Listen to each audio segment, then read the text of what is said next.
কোটা সংস্কার আন্দোলনকে ব্যবহার করে সরকার পতনের চক্রান্তে জামায়াত জড়িত কিনা এ বিষয়ে মন্তব্য করেছেন জাতিসংঘের মুখপাত্র স্টিফেন ডুজারিক।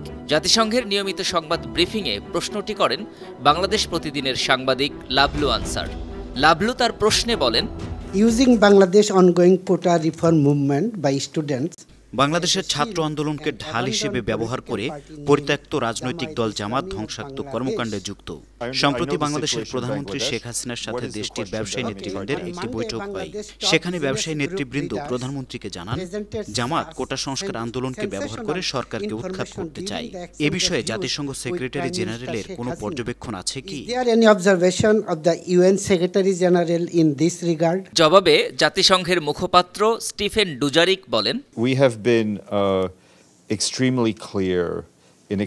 আমি মনে করি বাংলাদেশে যা ঘটছে, গণগ্রেপ্তার, হত্যাকাণ্ড বিষয়ে আমরা আমাদের উদ্বেগ জানানোর বিষয়ে খুব পরিষ্কার আছি। এটা খুবই গুরুত্বপূর্ণ যে জনগণ গণতান্ত্রিকভাবে প্রতিবাদ করবে এবং সরকার সেই শান্তিপূর্ণ প্রতিবাদের অধিকার নিশ্চিত করবে। এটা এমন একটা অধিকার যা আন্তর্জাতিক মানবাধিকার চুক্তিতে বলা আছে। সব ধরনের সহিংসতা স্বচ্ছতা ও বিশ্বাসযোগ্যতার সহিত তদন্ত হওয়া উচিত। সবাইকে জবাবদিহির আওতায় আনতে হবে। সাথে সাথে এমন একটা পরিবেশ তৈরি করতে হবে যা সংলাপের উপযোগী এবং পরিষ্কারভাবে আমি মনে করি আমরা যদি পিছনে ফিরে যাই, আমরা পৃথিবীর বিভিন্ন প্রান্তে সম্প্রতি বিক্ষোভ দেখেছি যেখানে তরুণ জনগণ রাষ্ট্র, সেখানকার প্রতিষ্ঠান ও তাদের নিষ্ক্রিয়তার প্রতি হতাশা ব্যক্ত করেছেন।